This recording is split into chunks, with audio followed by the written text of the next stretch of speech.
भी गया हो, वहाँ का चीफ सेक्रेटरी, वहाँ के डायरेक्टर जनरल, वहाँ के जो है पुलिस कमिश्नर उनकी प्रोटोकॉल के लिए नए आए हों। ये पहली बार भारत के इतिहास में पहली बार ऐसा हुआ कि चीफ जस्टिस इसलिए हुआ है चूंकि वो दलित थे, उन्होंने अपने आप को डिक्लेयर बोल दिया। यहाँ की सत्ता, भारत की सत्ता और महाराष्ट्र की सत्ता, जो पेशवाई ब्राह्मणों के पूर्वज हैं वो लोग वो दिखाना चाहते हैं, भले ही आप चीफ जस्टिस ऑफ इंडिया हो गए, सत्ता हमारे हाथ में है। लेकिन नेपाल सिंह जी और सभी लोग, कहा गया है कि 5 मिनट में बौद्ध धर्म की बात मैं करूं। The essence of Buddha, the gospel of Buddha, the light of Asia और बुद्धा एंड इस धम्म। डॉक्टर अम्बेडकर ने जो भारत में जो बौद्धों की संख्या है, महाराष्ट्र में तो बहुत ज़्यादा है, 0.08% है। उससे कम जैन हैं, उससे कम पारसी हैं।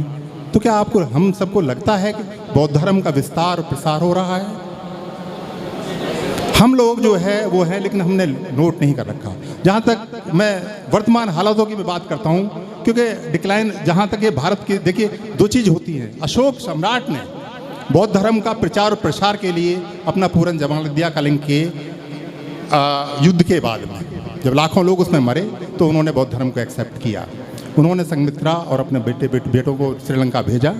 तो वर्तमान हालात में अब आप दो या 3 बात मैं करूँगा। आजकल एक बहुत बड़ा आंदोलन चल रहा है, WT एक्ट। मुझे लगता है आयर सिंह जी भी वहाँ पर जा चुके हैं, और वहाँ यहाँ के जो नवेल हैं, कोई सज्जन है हमारे भिक्खू, उनको शायद अरेस्ट भी किया गया था 12 तारीख को। हमारे अधिवक्तागण हैं, हमारे प्रेसिडेंट बैठे हुए हैं SC/ST वेलफेयर एसोसिएशन के ऑल इंडिया के। WT एक्ट क्या है?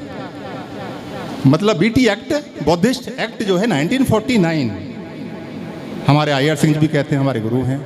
आर्टिकल 13 क्या है? ये सुप्रीम कोर्ट में मुझे लगता है इसकी सुनवाई भी हो चुकी है।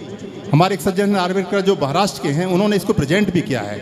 सब जानते हैं कि आर्टिकल 13 है कि यदि कोई भी एक्ट वर्तमान में या पुराना, if it is inconsistent with the Constitution of India, if it is against the provision of the Constitution of India, that will be declared null and void. आप सोचते हैं, अधिवक्तागण हैं, पूरा फ्रेटर्निटी यहाँ पर बैठी हुई है, आप क्या सोचते हैं 1941 जो WT एक्ट है, क्या उसे समाप्त नहीं किया जाना चाहिए? क्या वो article 20 take the constitution article 25, 26 and 29, तो आपको पता चलेगा 1949 जो BT एक्ट है वो स्वतः ही समाप्त किया जाता है। और स्वतः ही यदि समाप्त नहीं किया जाता तो ये हमारे लिए, हमारे अधिवक्ता समाज के लिए ये बहुत ही आश्चर्य की बात है। हम लोगों को इसके लिए प्रोटेस्ट करना चाहिए। अब आप देखिए, जब यहाँ के, चूँकि ये बौद्ध धर्म की बात है, यहाँ के चीफ जस्टिस ऑफ इंडिया जब चीफ जस्टिस शपथ लेते हैं तो उनका पहला वक्तव्य है, लोगों ने भी कहा और उन्होंने स्वयं भी कहा कि मैं भारत का 2nd दलित और फर्स्ट बौद्धिस्ट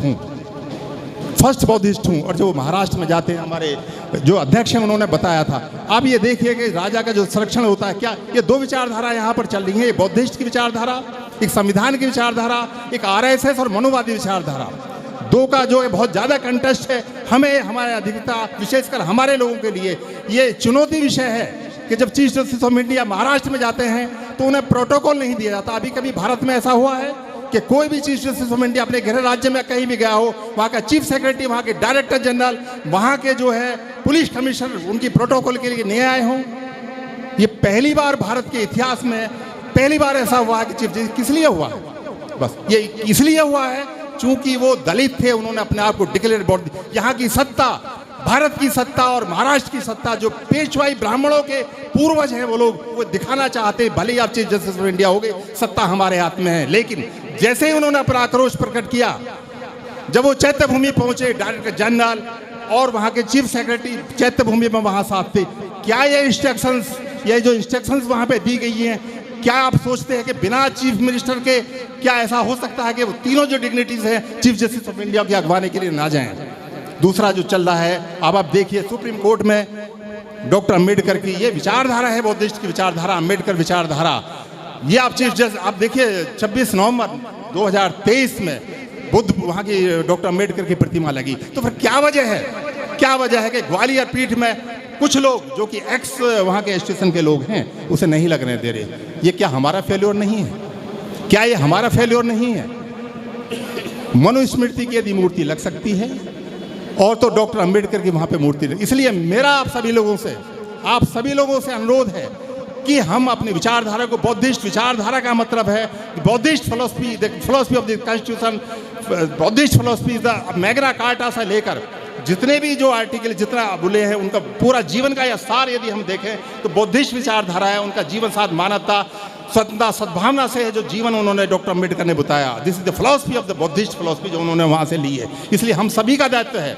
एक बात मैं चलते चलते ये कहना चाहूँगा, यदि समाज के सीने पर पड़े हुए गहरे दाग तो समाज को उद्वेलित करके उनके चिंतन में मौलिक परिवर्तन करके बदले जा सकते हैं। केवल chief justice, president of India, prime minister of India बनने से नहीं, उनके चिंतन में जो ब्राह्मणवादी व्यवस्था है, जो मनुवादी व्यवस्था है, उनके चिंतन में मौलिक परिवर्तन करनी चाहिए। व्यवस्था एक समानांतर व्यवस्था चल रही है, हमें उसे लड़ना है। हमें स्वतंत्रता, बंधुत्व और उसकी जो फिलॉसफी है, उसकी जो प्रम्बिल है कॉन्स्टिट्यूशन पूरी, उसे लेकर चलता। इन संबंध में मेरा वो इशारा हो रहे हैं, हमारे बार बार कह रहे हैं। मैं आप सभी को धन्यवाद देता हूँ और धन्यवाद देता हूँ कि आपने मुझे 5 मिनट बोलने का मौका दिया। Thank you.